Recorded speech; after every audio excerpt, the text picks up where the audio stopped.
Hello, you're watching Talking Point here on TVRI World. I'm Rahmat Idris. We are bringing you in-depth and exciting conversations on rising issues across the nations. And here we are at the residence of the Ambassador of Russia to Indonesia. We'll be talking to Her Excellency Lyudmila Vorobieva to get her takes on the Russian ambassador's perspective on the Indonesia's presidency for the G20 throughout 2022. And we'll also hear her first-hand account on her experience of being here in Indonesia as an ambassador. So let's go inside.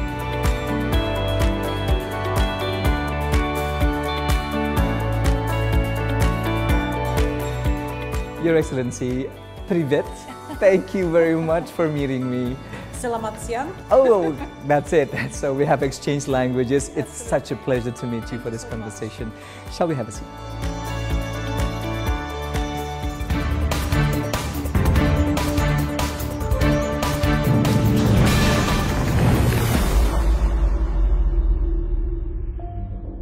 Thank you very much in advance for taking your time amidst your busy schedule to be meeting us and to be in conversation with TVRI World. Thank you so much. Spasiba, I should say. Terima kasih. Your Excellency, we'd like to dive right through to one of the major undertakings that we are currently having here in Indonesia, which is the G20 presidency. And this is already almost halfway through the presidency towards the summit later on in the year, November 2022. So how have you, on behalf of the Russian government, seen the Indonesian presidency so far? Actually, from the very beginning, Russia has underlined that we support the Indonesian's presidency in G20, and we totally agree with the priorities that have been identified by Indonesian presidency. Of course, it's the global economy recovery after the COVID-19 pandemic, the strengthening of the healthcare system, the energy transition, the digital transformation. Of course, these are very important issues that need to be discussed and considered during the G20 meetings. Another thing it's very important, of course, that Indonesia represents the developing countries, and the voice of these countries should be heard, and their opinions should be known by the world. So Indonesia has a very important mission to make these interests and opinions heard by the world. And we've been participating actively in the activities of Indonesian presidency because it's not only the summit, of course, it's a process. The entire year, actually, where the deliberations are taking place. Just to touch on what you've mentioned a little bit there at the beginning, was that the three main principles that Indonesia proposes during the presidency: the global health architecture, the sustainable energy transition, and also digital transformations. What do you think the Russian government can bring over to the table to contribute to these three topics, Your Excellency? Well, all of these three topics are very important, and Russia considers these issues as very relevant for the economic recovery, and as we are part of the global economy, whatever some of our partners are trying to do. Particularly post the COVID-19 pandemic, absolutely, which includes everywhere across the globe. Absolutely. So, as I told you, we've been participating in all the meetings, either offline or online, and all the issues are very important. And of course, what we also appreciate that the Indonesian presidency is not trying to drag any political issues into the agenda of G20, because it is the forum to at least to try to solve financial and economic problems which are numerous in the world. So we really appreciate this very balanced and rational position of Indonesian government. Yeah. Well, Indonesia's government is determined indeed, echoing what you said, to bring all the G20 leaders together for the summit later in November and also across all the meetings and deliberations in 2022. How do you think Indonesia's actions can be considered as an appropriate? Because our Minister of Foreign Affairs says over and over again that as a president of this year's G20, we have to play by the book. We have to invite all the leaders. How does the Russian government see Indonesia's stance as the president of the organizations and considering the geopolitical tensions at the moment? Again, we do appreciate the position of Indonesian government in not giving in to the pressure. It is not a secret that a lot of pressure has been applied on Indonesia to exclude Russia from the G20, but this is a position of a minority of countries. So why this small group of countries should impose their opinion and their policy on the majority, which are very willing to see Russia among the G20 members? Because how can you solve global economic and financial issues without Russia's participation? Will exclusion of Russia help to do that? No way. Energy, how can you discuss energy without Russia participation? Again, the position of Indonesia is very rational, because if you exclude Russia, would these discussions be relevant? I really doubt so. So we appreciate your position, and we hope that really Indonesia will go on with this line and this mode of conducting business in G20. Right. And you mentioned also that we have to include Russia for the energy talks, the energy transition talks. But another part of the principles that we propose for the G20 is the digital transformation and the advancement of digital technologies and information technology in Russia is undeniable. Madam Ambassador, how can Russia contribute to these particular principles of the G20 to also take part and contribute to the advancements of digital transformations across the G20 member states, particularly for the developing nations? Well, we are ready, of course, to share our know-how, our technologies. You know that the IT sector in Russia is very advanced, and you know, even there is a success story in Indonesia by one of our IT companies that operate the Taksi Maxim online services. It's a Russian company, actually. So we are ready to share. We are ready to let other members of G20 know our policies, and on the other side, of course, again, all these issues shouldn't be politicized, and these issues should be used at the interest of all the G20 members. The process should be inclusive, and that's what Indonesia actually is doing. So we really support this position. All right. Moving forward towards the second half of the G20 presidency of Indonesia, Your Excellency, what is your expectations, the Russian government's expectations towards the end, towards the summit of the presidency? Will President Putin be there? Have you received words? So far, I can also only say that President Putin confirmed his intention to join the G20 summit in Bali. We still have some time to go. The only thing that I can really confirm is that our Minister of Foreign Affairs, Mr. Lavrov, is coming to the G20 ministerial meeting that will happen in Bali on the 7th and 8th of July. That has been confirmed. So our embassy is very busy preparing this visit.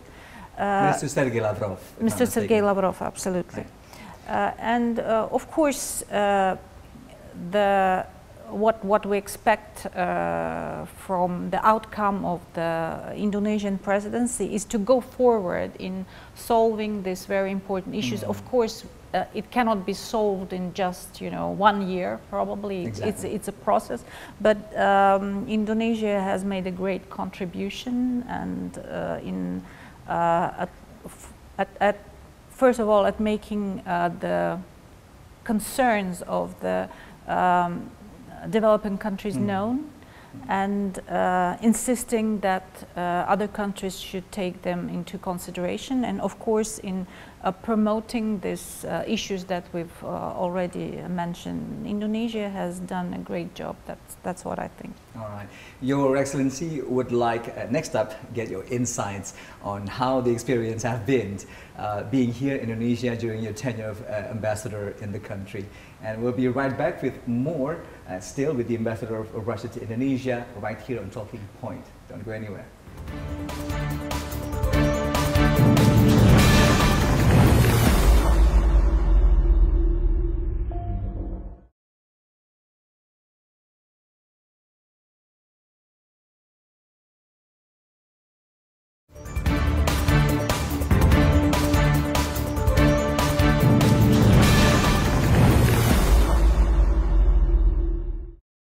And you are still watching Talking Points here on TVRI World. We are still in conversation with the Ambassador of Russia to Indonesia, Her Excellency Lyudmila Vorobieva, here at the beautiful residence of the Ambassador. This is absolutely gorgeous setting, Madam Ambassador. I'd like to get your insights on, correct me if I'm wrong, you've been here for 4 years. Yes. But you've been in the region of Southeast Asia for around 30 years. Yes. Previously in Laos, Thailand, or Malaysia. Can you tell us a little bit about all of these journey in the region? Well, indeed, I've spent many years in Southeast Asia, so Southeast Asia, my second home. My parents were diplomats, so I traveled with them, in Thailand and Laos, and then for me it was an easy choice to study Lao and Thai languages, and then I was posted in Laos and Thailand for a long time, and my previous posting was in Malaysia. But I'm not being diplomatic, I'm telling the truth. Indonesia was a love at first sight for me. Oh, how delightful to hear that. I really fell in love with Indonesia because your country is absolutely amazing. People are very nice and very friendly.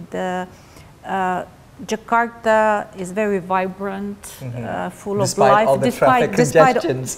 In Moscow, it's practically the same, so it's not something new for me. It's not a strange sight. The nature is so beautiful. The culture is so diverse. So I enjoy every moment in Indonesia, despite the COVID and the COVID-19 pandemic and everything. It is a great challenge for all of us. Have you taken a liking to Indonesian cuisine and culinary? Because it's always a challenge to encounter all of these spices and the level of hotness, if I may say. How do you cope with in the first place with the Indonesian cuisine? Hotness. I've been familiar with it. Hotness, no problem. After Thailand and Laos, it's not a problem. Indonesian cuisine, I like many things. Actually, I can eat anything, and I like it very much. There's some favorite like nasi goreng or satay, of course. Nasi goreng and satay, those are your favorites in the country. Beef rendang also is very nice. Rendang beef has actually been made as one of the most delicious food in the world. So we're very happy to hear that, Madam Ambassador. The thing is about Indonesia is that we are comprised of hundreds of different ethnics, and during your tenure here in the 4th year, how do you find the diversity of culture? Is it overwhelming or beautiful in a way? Well, it reminds me of Russia because we're also very diverse. We have more than 100 ethnic groups in Russia, different languages, different culture, different religion. You know that we have around 25 to 30 million Muslims in our country, which are not migrants, but people who've been living in our country for centuries. So this diversity of culture and diversity of religion and harmonious way of coexisting between the people from different cultural and religious background. It's something familiar for me, and Indonesia, it's really beautiful. I've been to many regions of Indonesia, and it's really diverse, it's really different, but each region is beautiful in its own way. Well, harmony in diversity is always the key to be able to manage the country, this vast size, Your Excellency. And touching on what you just said, that you've been to many parts of the country, and we are amidst the COVID-19 recovery, the awakening of our tourism sector. If you would be so kind to share with us some of your favorite spots in the country, be it from the west all the way to the east, what are the destinations that you are the most thrilled to visit, and why? Well, of course, like any other Russian, I love Bali. You know, that's always the favorite. Bali is the favorite tourist destination for Russians. But the recent trips that I've taken were, for instance, to Lake Toba. Right. And it's amazing. And it has also become one of the 5 super priority tourism destinations in the country. I've been also to Labuan Bajo. Also one of the super priorities. Yes, of the super priorities. Yes, I've been to Banda Aceh, to Weh Island. I've been to Nias Island. I've been to Toraja. Also amazing experience, because the traditions are absolutely unique. And something that you will never find in any other part of the world. But also what is really, what you really remember is how people, the hospitality of local, and the warmth and friendship that you experience when you go to any part of Indonesia. So really, that is fantastic. Right. We are hoping that this program is watched by our international audience across the globe. If you can tell them, since we are now opening doors to our international tourists to come to Indonesia, what would you tell them directly so that they can also contribute to the awakening of tourism, business tourism activities in Indonesia the country? is much more than just Bali. Exactly. As a matter of fact, a lot of people out there are saying they have been to Bali, but they have not been to Indonesia. And that is how famous Bali is in a way. So. Bali is beautiful, but there are also many other places to see and to visit in Indonesia. So please explore, and that is that is the key there. Also, I received notes that you speak also a little bit of Bahasa in the 4th year. How do you find with the Indonesian language, on all the challenges that you face in terms of communicating with the local people? Well, not really, just sedikit. Bisa sedikit.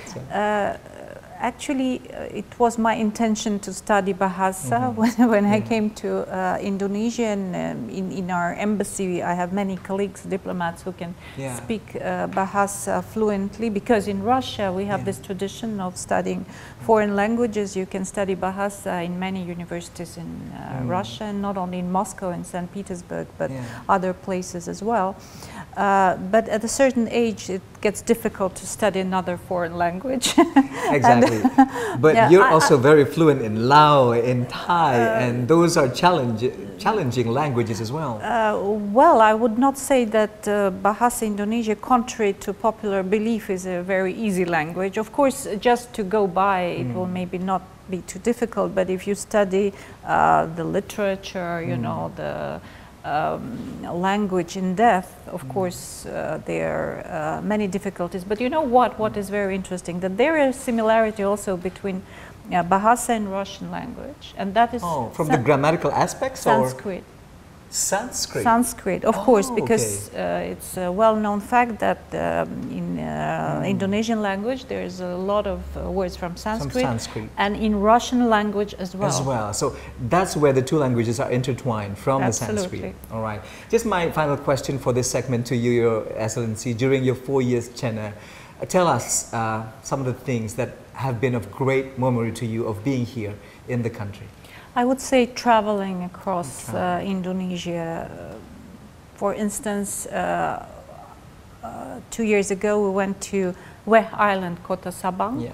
All the way to the 0 kilometers of the nation. Absolutely, and there was a special meaning in this trip because we found a grave of one of our Navy officers who died there more than 120 years ago. And we found this grave in one of the old cemeteries in Kota Sabang. We restored it, so it was a very meaningful trip for me. And of course, another thing is some of the symbols of our friendship between our two countries, even here in Jakarta, like Gelora Bung Karno, which was built by our country in the 60s, the Rumah Sakit Persahabatan, also built by our country, Tugu Tani. Exactly. So this brings and translates the very warm feeling that our countries have toward each other. In the 60s, you know, we were very close. And even the... Yeah, we go way back since the independence of Indonesia. President Sukarno. The bilateral is something that we'll touch in the next segment. Sure. And so I guess, Madam Ambassador, it's not just for the scenery, the mere scenery of it, but also the historical value of what we visit and what we see in Indonesia across the nation. And that concludes this segment. Next up, I'd like to get your insights on, and we'll dive deeper into the bilateral relations of the two countries. And stay with us right here on Talking Points on TVRI.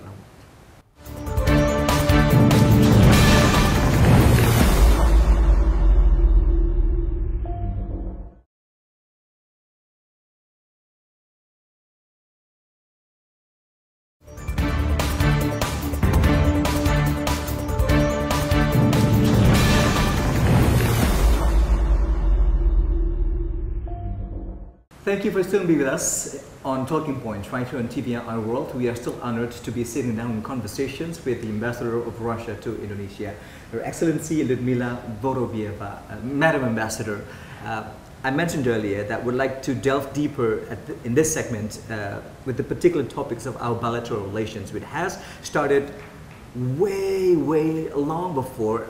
Actually, since the early independence of the Republic of Indonesia, we've had this bilateral relations with, by then, was still the Soviet Union. And now, over 70 years, Madam Ambassador, how do you see, how do you perceive the current state of our bilateral relations? Indeed, we have a long tradition of friendship and very close cooperation. Especially it all started in the 60s under the presidency of Sukarno. He visited our country 4 times, and the people of older generation, you say Indonesia, they will not say Bali, they will say Sukarno. Oh, okay. And even at that time, the song Rayuan Pulau Kelapa became very popular. Rayuan Pulau Kelapa. Become very popular in Russia because a documentary was made in the 60s before the arrival of President Sukarno on Indonesia. And the soundtrack for this movie was Rayuan Pulau Kelapa. It was translated into Russian, and people of older generation, they all know this song. They can sing it. They can sing it. So it became a symbol of our friendship, and since then, of course, we had ups and downs in our relationship. But since 2003, when Ibu Megawati Sukarno Putri, daughter of President Sukarno, visited Russia and met with President Putin, our relations have been steadily on the rise. Yeah. And 2 years ago, we've celebrated the 70th anniversary of our diplomatic relations. And as a matter of fact, as we are speaking now, our current president, President Joko Widodo, is also scheduled to be meeting with His Excellency Vladimir Putin in Russia. What can we expect, Madam Ambassador, from this meeting to further enhance and tighten the bonds of relations of the two countries? Absolutely. Of course, every meeting of leaders of friendly countries, it's a big boost to bilateral relations. And as far as we understand, the bilateral issues will be discussed during the meeting together with topical, global and regional problems. Right. Throughout the course of the years, how do you analyze the key areas covered within the bilateral relations between Indonesia and Russia? And what are some of the main focuses there, and what to develop more moving forward and to expand in the future? Our relations have been developing in a very positive way. I mean, political dialogue is very active. Our president have met first time in 2016. They had then on the margins of different international forums. They conversed on the telephone. We have good relations and contacts between our parliaments, etc., etc. On the economic side, which is always the foundation for political relations, we can do much more. We're very happy to see that last year we've seen growth in our trade by 60%. And this year, despite the COVID-19 pandemic and the difficult geopolitical situation, we still are witnessing 65% of growth of our trade. If we continue, this trend continues, by the end of the year our trade could reach $5 billion, which has the target that has been set by our president in 2016. Of course, we can do much more. We have our combined population of more than 400 million, and this kind of statistics is not enough, I would say. So there are areas that we can explore. A plethora of opportunities. Absolutely. So it's energy, of course, including nuclear energy. If your government is ready to include nuclear energy in your to implement it safely. Yes, most notably. we are happy to assist infrastructure, IT technologies, shipbuilding, aircraft building, and many others. So that's energy, technology, and probably education too in the future. Education, not only in the future, but in the present. We'll get an ongoing, we have 700 Indonesian students in studying in Russia.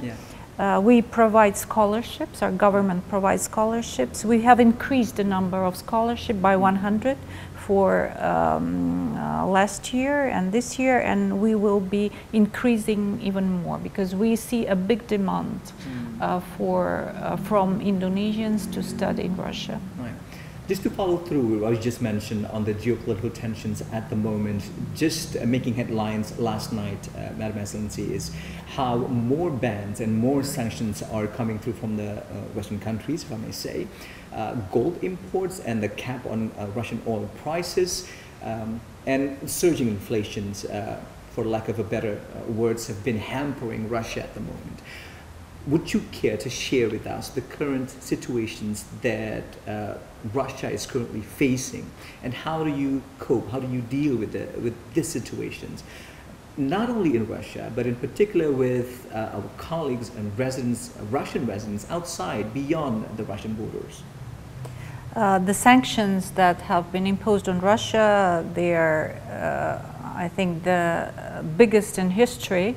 And of course, they are absolutely hysterical. It's a hysterical reaction on what is happening, and they are illegitimate, of course. And they're hurting the countries that have imposed these sanctions more than they're hurting Russia. I'm not telling you that they don't hurt Russia, they do, but what these countries are doing, they're just shooting themselves in the leg. You see what is happening in Europe and in the United States, how the inflation surges, not in Russia, but in Europe, in the United States. Our economy has proved to be very resilient. Very resilient. Actually, but it's also, shouldn't be a surprise if you look at the map. Russia is the biggest country in the world, and we have all the natural resources. We have very well developed agricultural sector. We have energy, and we have a very well educated population. So basically we have everything that we need. I'm not saying, and our president has stated it, that we want to close in, and to become self-isolated. Of course not. We are ready to continue dialogue with all friendly countries, and how can you isolate a country like Russia? It's not possible. We have partners and friends in all the regions in the world. China is our strategic partner. ASEAN is our strategic partner. We have good relations with African countries, with Latin American countries. So we will be doing well, don't worry. All right. Just to cap off our conversations, Madam Ambassador, unfortunately we are running out of time. Just my last question to you. From here, what is the end game? How do we see the bilateral relations between Indonesia and Russia moving forwards in the future? There's a bright future ahead despite all the challenges. Absolutely. Where do we see ourselves from here? Well, I'm sure that the trade will be growing. Our cooperation, economic cooperation, will be getting better and better, and we will be strategic partners. Thank you very much for all the kind words and the insights, Your Excellency Lyudmila Vorobieva, Ambassador of Russia to Indonesia. We truly appreciate your time and your insights for our conversation here. Thank you so much. And I should say again, spasiba. Terima kasih. And that concludes our program, Talking Point here in TVRI World. I guess there's a lot to expect on the horizons in terms of bilateral relations between Indonesia and Russia, despite all the challenges ahead. Education, energy, infrastructures, and digital transformations, just to name a few. Finally, I'm Rahmat Idris. Thanks for watching. Goodbye for now.